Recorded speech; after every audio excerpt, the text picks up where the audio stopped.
Donald Trump's already implementing his power structure of having multiple co-presidents along with him, because when he held a phone call with Vladimir Zelensky, who called him to congratulate him from Ukraine and asked for continued support for his war against Russia, he was joined on the phone call and by somebody invited by Donald Trump. The guy's name? Elon Musk. Wait till you hear more. You're here on the new Legal AF YouTube channel. Now is the time to help build this channel with our bare hands and yours. Hit the free subscribe button. I'm Michael Popok at The Intersection. I've already done some analysis that effectively Donald Trump is going to divide up the entire presidency because he's bored. He's out of gas. He's fatigued. He has no interest in being the president. He's going to divide up the world as follows. Everything that's domestic, that deals with food and drugs and science and health and weather and everything but oil and gas, President Robert F. Kennedy Jr. And then in this corner, everything related to foreign policy, secretaries of state, the State Department, the Defense Department, military-industrial complex, financial markets. That's President Elon Musk. Get it? And now we're seeing it play out, because within 48 hours of my making that analysis, Elon Musk got brought onto a phone call with Donald Trump with Zelensky. Why? We already did other reporting here on Legal AF and on the Midas Touch Network that it is a known fact within the national intelligence community that Elon Musk has been collaborating and cooperating with Putin over the last year at least. That he's been using the talking points provided to him by the Kremlin whenever he's talking to Donald Trump about policy. How do I know that?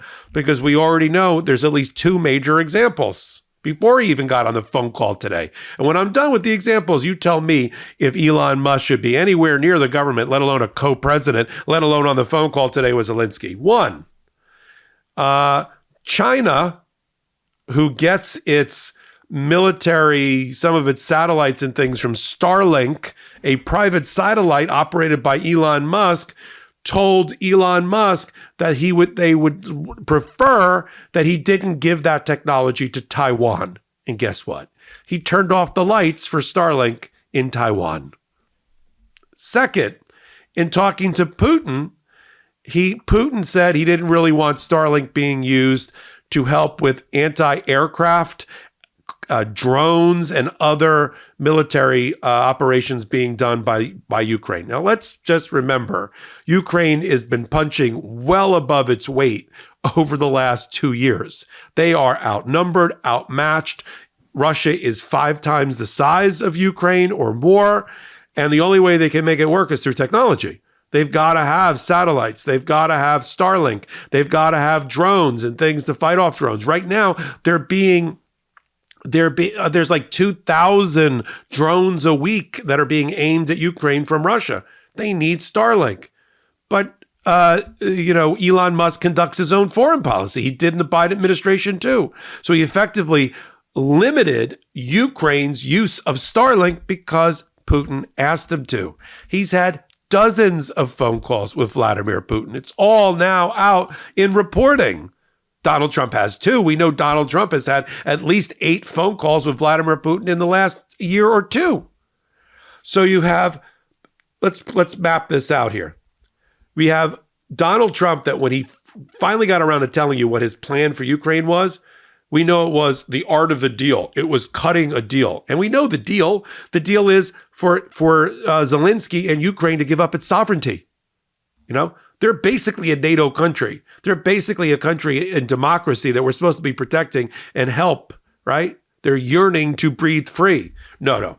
Donald Trump thinks it's a land deal because he's a real estate developer or something. So already Putin got between the Donbass, the Crimea, and other sections of Ukraine that he chopped off, he's got like 30, 40% of the sovereign country of Ukraine. Donald Trump's proposal, keep that. That Putin, who's trying to restore the Russian Federation or Imperial Russia, gets to keep the 30, 40% that he stole from a sovereign nation next to him. And in return, there'll be some sort of peace deal. That's no peace deal. That's like saying, Poland is watching on the other side, like biting their nails. Like, We have to give up half of Poland in order to stay sovereign and independent. That's not how that's supposed to work. And then all of a sudden, in the last year, Musk has gotten very close with Putin to the tune of now the Starlinks are redirected away from Ukraine, making them more vulnerable, of course, more vulnerable and compromised, maybe to agree to this crazy deal of Trump that he's going to propose. I don't know when. He said on day one. I guess that's not Tuesday. Maybe that's 73 days from now. And then Trump has the balls to rub Zelensky's nose in it and put his co-president, maybe his boss. I've suggested on other hot takes that Donald Trump is going to be answering. He's got a boss now. He's going to be answering to people. I think he's going to be answering to RFK Jr. on health, science, and domestic policy. He's going to be answering to Elon Musk on the budget, on things related to the Secretary of State or the State Department, defense, and financial markets. I think Elon Musk is going to handpick all the heads of all the regulators that he hates of financial markets. He's going to pick the Secretary of State and the head of the Defense Department because he makes billions of dollars from technology being offered to government contracts, even in the Biden administration. He should have been kissing the ass of the Biden administration, Elon Musk. They made him billions and billions of dollars. But no, they pissed him off because a year ago during a summit at the White House about electric cars, they didn't invite Elon Musk. Oh my God. Oh, everybody's a victim. That can't be your governing principle. I am a victim, right? Just like we say here, since Tuesday, resignation and abandonment by progressives, Democrats, and independents off of Tuesday's results, that's not a strategy. That capitulation is not a strategy. Appeasement is not a strategy. We know that from history. Fighting back, that's a strategy. So Elon Musk confirming my working theory that it's President Elon Musk, president of everything foreign policy and war, who's going to make, mark my words, put this video in a time capsule. When all is said and done, we draw a line under this next term. Elon Musk is going to double his net worth from already $300 billion. He's already made $43 billion since Tuesday. I'm with a B, billion. It'll double. He'll be worth $600 billion. He could be the first trillionaire by the time the Trump administration is over. Between his cryptocurrency holdings that he's also going to be in charge of and the manipulation of the cryptocurrency market unregulated under President Musk. Come on. RFK Jr., he's going to eliminate all the things that are important to society like public education, food and drug regulation to protect us, and all the other things, The budget, cutting out entitlements, that's going to be President Musk. And then the courts are going to be outsourced to Leonard Leo of the Federalist Society like before, to put in all the judges that Donald Trump can do, depending upon how many vacancies there are during his administration. Now, what can we do? Can't stop President Elon Musk. All we can do is continue to talk about it, bring public censure, public scrutiny on a daily basis, an hourly basis to get the people upset. I'm not ready to abandon those fellow Americans that decided that they were victims or they thought something was funny or interesting or I can relate to them or whatever the reason. Some Democrats in large numbers stayed home and others went to Donald Trump. You're welcome to come home. The lights will always be on here, right? We'll keep the light on for you. We'll be doing the hard and dirty work necessary to take our democracy out of a cage. We got the key in our pocket right now. We will do it through lawsuits, thousands of them, brought by blue state attorney generals. We've got at least 17 of them. 23 attorney generals are Democrats. 17 attorney generals are in states, blue states where the entire government is controlled by Democrats. They will lead the charge. The Letitia Jameses of the world, the Attorney General of California, of Illinois, of New Mexico, right? The governor of Pennsylvania, Josh Shapiro. All these groups are going to come together, unite into a virtual law firm working overtime, supported by Legal AF and Midas Touch in this community. And there's things we can do in the courts, there's things we can do in Congress, and there's things we can do by bringing to bear public disdain, public approbation to make them roll back policy and think twice about passing it. Maybe we take to the streets. I don't know. But for right now, we call it out. So I wanted to talk about President Musk and the next step in Ukraine. I'm not here to debate war policy. I know we have an ally, a democracy that in the middle of the old Soviet Union that's called for our help. And we found a way through the Biden administration and through, yes, lots of billions of dollars of aid, but to avoid being pulled into a full-fledged war. We don't have boots on the ground. We have advisors. We don't have boots on the ground. So we have battleships. We're giving them air defense. We're giving them drones and technology, except for when Elon Musk turns it off.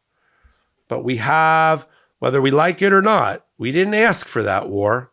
We didn't ask for the incursion by Russia, the attempt to chop up Ukraine and try to take it back because he wants to go back to Russia imperialism of the 1800s and 1700s. We didn't ask for it, but it's on our shores. It's on our doorstep, and we have to deal with it. That's what being the leader of the free world, that's what being one of the two remaining superpowers means for democracy. That is the American brand. That is the torch of freedom that's supposed to be carried. And if Donald Trump's not going to do it, we got to do it collectively as a people. I'm glad you're here. We built this channel for this moment. No, I didn't want Joe Biden / Kamala Harris to lose, but we didn't build it thinking, oh, this channel, this network, Midas Touch, only works if the Democrats always win. What kind of business model is that? That can't be the business model.